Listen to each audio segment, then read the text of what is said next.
ሀንዬ አደራ ተብላ የተሰጠችውን ሀብል በሀሴት ተብዬዋ ተቀማች። በጣም አለቀሰች። እባክሽን መልሽልኝ ብትላት አልመልስም የራሴ ነው አለቻት።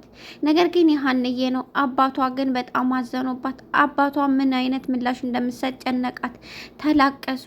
ሀንዬና ምላሴ ተላቀሱ። ምላሴ ምን እንደገጠማት ሳያውቅ አብሮ ማልቀስ ጀመረ። የሀንዬ አባት በጣም ተቆጡ።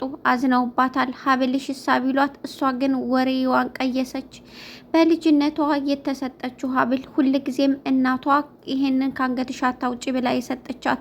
እንዲሁም የሀንዬ አባት በወደቀችበት ጊዜ ሀንዬ አንገቷ ላይ ያገኘው ሀብል በጣም ውድና በጣም ትልቅ ቦታ ያለው የልጅነት ማስታወሻ ነው። አደራ ብለው በአማና የሰጧትን ሀብል በሀሴት ተብዬዋ ተቀማች። ሀሴት የራሴ ነው አለች። የሀሴት ሀብል ግን ሌላ ነው። ምላሴ አለቀሰ። የሀንዬ አባት በጣም ተቆጡ። ሀብልሽ የት እንዳደረግሽው? የት ነው ያደረግሽው? አምጪ እንጂ እያሏት፣ እሷ ግን ቆይ እሰጥሃለሁ አባዬ፣ አባዬ ደግሞ እያለች ወሬ ማስቀየስ ጀመረች። ለምላሴ ነገረችው።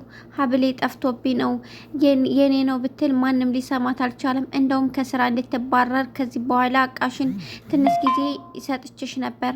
አሁን ግን በዚህ አያያዝ እዚህ እንድትቀመጭ በፍጹም አልፈልግም አለች።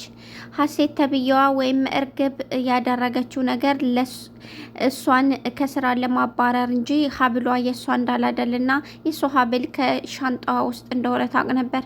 ሰላም ሰላም የቻናል ቤተሰቦች እንዴት ናችሁ? ሰላማችሁ ብዝት ይበል በያላችሁበት። ሀሴት ሀናን ወጥመድ አዘጋጀችላት። የገዛ ሀብሏ ከሻንጣዋ ጋር ቁጭ ብሎ የኔ ሀብል ነው ብላ ሁሉንም ነገር ለእናቷ ነገረች። እናቷም ከዚህ በኋላ ብዙ ቀናት ከኔ ጋር እንድትቆይ ስራ እስከምታፈላልጊ ብዬ ነበር። አሁን ግን ከዚህ በኋላ መታገስ አልችልም። ለካ እኛ ያላየነውን ነገር ልጄ እርግብ አይታለች ብላ ሀንዬን አከላፈተቻት። ምላሴ በጣም ተናደደ። እናቴ ግን በጤናሽ ነው? ምን ሆነሽ ነው ብሎ ጥያቄ አቀረበላት። ምን እያልክ ነው? እናትህ እኮ ነኝ። የእናትህን ጤንነት ትጠራጠራለህን? አለችው። ሀናን እንደማታውቂያት ልትሆኝ ነው እንዴ? በዚህ ጉዳይ እንዴት ነው የምንከራከረው እኔና አንቺ አላት። እባክን ተወኝ። ሀና የልጄን ሀብል የኔ ነው ብላ ለመውሰድ የምትሞክር ናት። መጀመሪያ ሀናን እንረዳት። እስቲ ቁጭ ብለን የተፈጠረውን ነገር እንጠይቃት። ከዚያ በኋላ ሁሉም ነገር ለመወሰን ይደርሳል አላት። የሰላምዬም እናት በፍጹም ምንም የምሰማው ነገር የለኝም። ከዚህ በኋላ ሙሉ ደሞዝሽን በአካውንቱ አስገባላታለሁ። ወደ ስራ እንድትመጣ አልፈልግም። ለአንተም ሌላ ዶክተር እቀጥርልሃለሁ አለችው። በዚህ ጊዜ ሰላምዬ አልነበረችም። ሰላምዬ ወጣ ብላ ስለነበረ ምንም አይነት ነገር አልሰማችም። ሰላም ይሄንን ከሰማች ምን ያህል ውሳኔ እንደምትወስን ሁላችንም እናውቃለን። ሀሲር ወይም ጆሮ ከስራ ተቀጥሮ ስራውን በአግባቡ እንደሚሰራ የወይዘሮ የሜላት ጓደኛ ግን ይሄ ምን እዚህ ይሰራል ብላለች። ከልጅነቱ የምታውቀው ይመስላል። ምክንያቱም ሀንዬ ትክክለኛ ወንድሟ ወይም የሀንዬ አባት ትክክለኛ ልጁ ሳይሆን አይቀርም። ለዛ ይመስለኛል ይሄ ልጅ ምን ይሰራል ብላ እዚህ ጋ ያከላፈተችው። ቢሮ እኮ የሚሰራ ነው። በጣም ብሩህና ጠንካራ ሰራተኛ ነው። በትንሽ ጊዜ በጣም ትልቅ ለውጥ ያየሁበት ሰራተኛ ነው ብላ አለቻት። ይህን ልጅ ብታባር ይሻላል ብላ ጥያቄ ያቀረበችላት።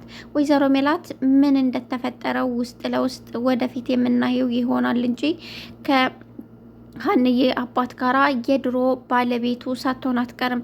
እሱም ምንድነው የሀንዬ አባት መውለድ እየቻለ ግን አትወልድም ብላ ምንም አይነት ከሴት ጋር እንዳይገናኝ ያደረገችውና እሷ ናት መውለድ የማትችለው እንጂ የሀንዬ አባት አልነበረም። ነገር ግን እሷ ሴትየዋ በጣም ኃይለኛና በጣም ድብቅ ስለነበረች መውለድ አትችልም ብላ ነበረ። እርግብ ምን እንደምታስብ ባናውቅም የእርግብ ሴራ ማን እንደላካት በእርግጥ ትክክል ነው። ወይዘሮ ሜላት ናት የላከቻት። ወይዘሮ ሜላት ደግሞ ስለ ሀናና ስለ አባቷ እንዲሁም የሀናን የእያንዳንዱን ነገር ስለምታውቅ ከሀናን ከዚህ ከቤት እንድታበርላት ነበር። ምክንያቱም ሀናን በጣም ነው የሚወዷት። ሀና በጣም ስነ ምግባር ያላት ደስ የምትል ልጅ ስለነበረች ሁሉም ሰው ስለሚወዳት ያንን የእሷን ከስራ ለማባረር ነበር። ካስታወሳችሁ ወደ ኋላ ልመልሳችሁና መጀመሪያ ላይ እንደመጣች እህቴ ማለት አንቺ ነሽ እንደ ቆንጆ ነሽ ብላ አድንቃት ነበር። ከዚያ በኋላ ግን ቅናትም እንዲሁም ወይዘሮ ሜላት እሷን እንድታባር አዛታለች። ማለቴ እናቷ ወደዚህ ያመጣቻት ወላጅ እናቷ ናት። በልጅነቷ ተደብቃ የወለደቻት ትክክለኛ ልጇ ስለነበረች። ሰላምዬና አሲር ተገናኙ። በጣም ደስ የሚል አካባቢ፣ እሱ የሚዝናናበት አካባቢ ይዟት ሄደ። በጣም ተጫወተ፣ በጣም ሳቀኝ፣ በጣም ደስ አላት። አንተ እንደዚህ አይነት ነበርክ ማለት ነው? እኔ ብዙ ነገር አድርጌሃለሁ፣ በጣም ይቅርታ ብላ ይቅርታዋን ጠየቀችው። አረ ምንም ችግር የለው፣ ይቅርታ መጠየቅ ያለብኝና ይቅርታ ማለት ያለብኝ እኔ ነኝ። በእርግጥ እየራበኝና ስራም ለመቀጠር ስሞክር ሌባ ነው እያሉ ስለማያስቀጥሩኝ በዛ ምክንያት ነበር መስረቅን እንደ አንድ ስራ ያደረኩት። ደግሞ ያለኝን የቤተሰቦችን ሀብትና ንብረት የገዛ አባትያዬ እናቴን ባገባ ጊዜ ሁሉንም ንብረት ቀማኝ። አሁን እሱ በገዛ ቤተሰቦቼ ለፍተውና ደክመው ባመጡት ገንዘብ እሱ እንደፈለገ ይሆንበታል፣ ቁማር ይጫወትበታል። ምንም አይነት ጥያቄ ጠይቄ አላውቅም።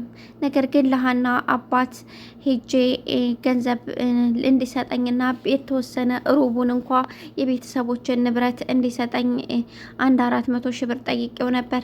ነገር ግን እሱ ከፖሊሶች ጋር ተባብሮ እስር ቤት ወረወረኝ። ሀናም እኔን ለማስወጣት 50,000 ብር አወጣች። ያ ደግሞ የሆነው እሱ ከፖሊሶች ጋር ሊከፋፈል እንጂ ትክክለኛ 50,000 ብር ተብሎ አልነበረም አላት። በጣም አዘነች። የደረሰብህ ነገር በጣም ያሳዝናል።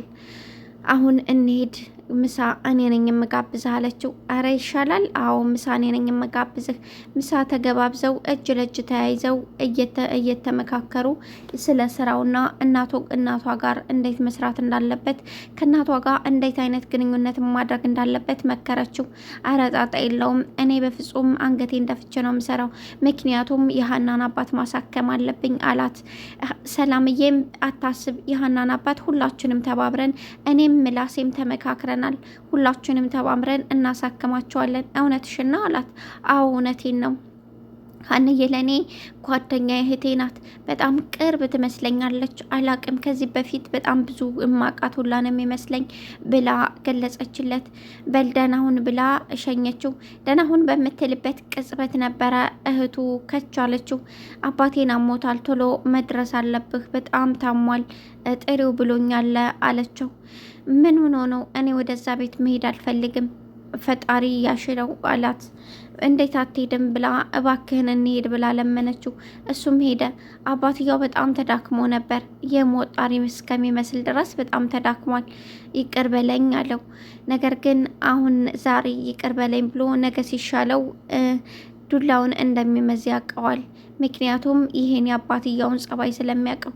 ሲቀጥል እኔ ምንም አይነት ቂም የሚይዝበት ቦታ የለኝም አለው። እርግብ ያደረገችው ነገር እጅግ ገርሟታል። ሰላም ወደ ቤት ተመልሳ ሀና የተፈጠረውን ነገር ሁላ ምላሴ ነገራት ለሰላምዬ። ሰላምን በጭራሽ ሀንዬ የራሷ ያልሆነ ነገር የኔ ነው ልትል አትችልም። የሆነ ነገር ቢኖር ነው እንጂ የሆነ ነገርማ አለ ምላሴ ያለችው። አዎ የሆነ ነገር አለ፣ እኛ የማናውቀው ነገር። ይሄ ሀብል ከሀና ጋር ምን ሊሰራ ተቀመጠ? እንደገና ደግሞ ከልጅቷ ጋር እንዴት ተመሳሰለ? የእሷስ ሀብል የት ነው? የሀና ሀብል ከሆነ ይሄ የእርግብ ሀብል የት ነው የሚል ጥያቄዎች ከራሳቸው ጋር እየተነጋገረባቸው መጣ። ምክንያቱም ትልቅ ነገር ነው። ነገር ግን የሰላምዬ እናት ሀንዬን ከዚህ በኋላ እንዳትመጣ እንዳሰናበቷትና ከዚህ በኋላ ስራ እንደማትሰራ ነገራት ምላሴ። በፍጹም ይሄ ሊሆን አይችልም። ሀንዬ ለኛ ለቤታችን ድምቀት፣ የቤታችን ስነ ስርዓት ያጅ መካሪያችን ናት። ሀና ከምትወጣ እኔ በወጥ ይሻላል። እኔ ዝጋ መቀመጥ አልፈልግም ሀና የሌለችበት ቤት። እና ምን ልታደርግ ያሰበሽ ሰላምዬ? በቃ እኔ እዛኛው ቤት ሂጄ አንተና እኔ እዛኛው ቤት እንሆናለን። እሷ ከእርግብ ጋር ትሁን። ምክንያቱም እርግብ ይህንን ያደረገችው ከቤት ሀናን ለማስወጣት ስለሆነ እኔ ዝጋ መቀመጥ አልፈልግም። እሷ ከእርግብ ጋራ የተወሰነ ጊዜዋን ታሳልፍ። ከዚያ በኋላ እኛ ልጆቿንን መመለስ እንችላለን። እኔ አንተን ለመንከባከብ አያቅተኝም። ሀንዬም ትንከባከብሃለች።